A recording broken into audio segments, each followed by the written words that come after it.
নমস্কার সবাইকে, সবাই কেমন আছেন? আমি তৃষ্ণা আপনাদের জন্য নিয়ে আসছি নতুন একটা ভিডিও। তো আজকে আমি বানাবো খুলশা মাছের হালকা ঝোল। মাছটাকে ভাজার জন্য প্রথমে হলুদ দিয়ে দিয়েছি, এখন দিয়ে দেব লবণ। এই আমি দিয়ে দিলাম লবণ। এবার এটাকে সুন্দর করে মেখে নেব। মাছটাকে ভাজার জন্য কড়াইতে তেল গরম করতে বসিয়ে দিয়েছিলাম, তাও গরমও হয়ে গেছে। এখন আমি মাছগুলো দিয়ে দেব।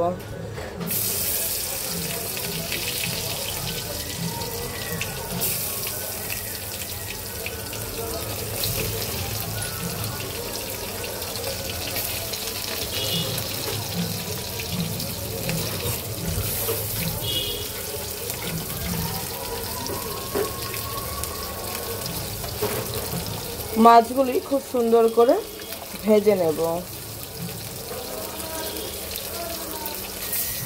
তো চলো মাছগুলো ভেজে নেই, তারপর তোমাদের সাথে শেয়ার করছি। দেখো মাছগুলো কিন্তু খুব সুন্দর করে ভাজা হয়ে গেছে। এখন আমি এটাকে তুলে নেব। দিয়ে দেব রাঁধুনি ফোড়ন, দিয়ে দেব পেঁয়াজ আর কাঁচামরিচ। একটু ঝাল ঝাল করে রান্না করব।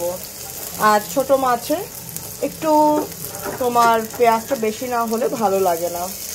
তো চলো এখন আমি পেঁয়াজটাকে সুন্দর করে ভেজে নেব। দেখো পেঁয়াজটা খুব সুন্দর করে ভাজা হয়ে গেছে। ঠিক এই সময় আমি দেব আলু আর সিম। আমি কিন্তু অন্য কোনো সবজি আজকে দেব না, শুধু আলু আর সিম দিয়ে রান্না করব, খুব সিম্পল ওয়েতে। তো চলো সবজিগুলো দিয়ে দিলাম। এখন পেঁয়াজের সাথে মিক্স করে দেব। এর মধ্যে কিন্তু আমি মশলাটাকেও অ্যাড করে দেব। দিয়ে দেব স্বাদ অনুযায়ী লবণ, 1 চামচ হলুদের গুঁড়া, 1 চামচ ধনে গুঁড়া। এইবার আমি খুব সুন্দর করে এটাকে মিক্স করে মশলাটাকেও কষাবো, সবজিটাকেও কষাবো, প্লাস ভাজা ভাজা করব। ঠিক আছে, তো চলো এখন এটাকে হতে দেব। দেখো সবজিটা আমার খুব সুন্দর করে ভাজা ভাজা হয়ে গেছে। এখন আমি দিয়ে দেব ঝোলের জল। দিয়ে দেব ঝোলের জল। আমি একটু গামাখা ঝোলটা রাখবো। তো মিক্সড করে দিয়ে দিলাম।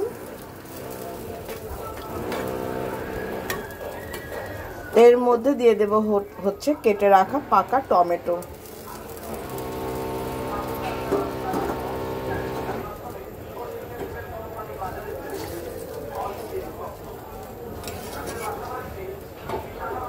আর দিয়ে দেব ভেজে রাখা মাছগুলি।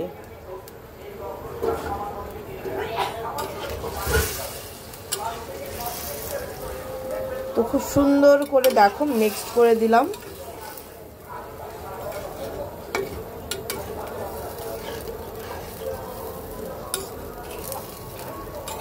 এবার আমি খুব সুন্দর মতন ওয়েট করব মিনিমাম 4 থেকে 5 মিনিট। তারপর কিভাবে কি নামাবো সেটাও তোমাদের সাথে শেয়ার করব। তো দেখো এখন আমি দিয়ে দেব এখানে ধনে পাতা। আমার কাছে এতটুকু ছিল, তোমাদের কাছে বেশি থাকলে বেশি করে দিও। তো চলো এখন এটাকে নামাবো। নামানোর পর ফাইনাল লুকটা শেয়ার করছি তোমাদের সাথে। তো এই হচ্ছে আমার খুলিশা মাছের গামাখা ঝোল। কেমন হয়েছে অবশ্যই জানিও। তো আজকের জন্য এ পর্যন্ত। সবাই ভালো থেকো, সুস্থ থেকো, আমার জন্য আশীর্বাদ করো। আমি ভালো থাকি, সুস্থ থাকি, তোমাদের জন্য নিত্য নতুন ভিডিও আনতে পারি। তো টাটা।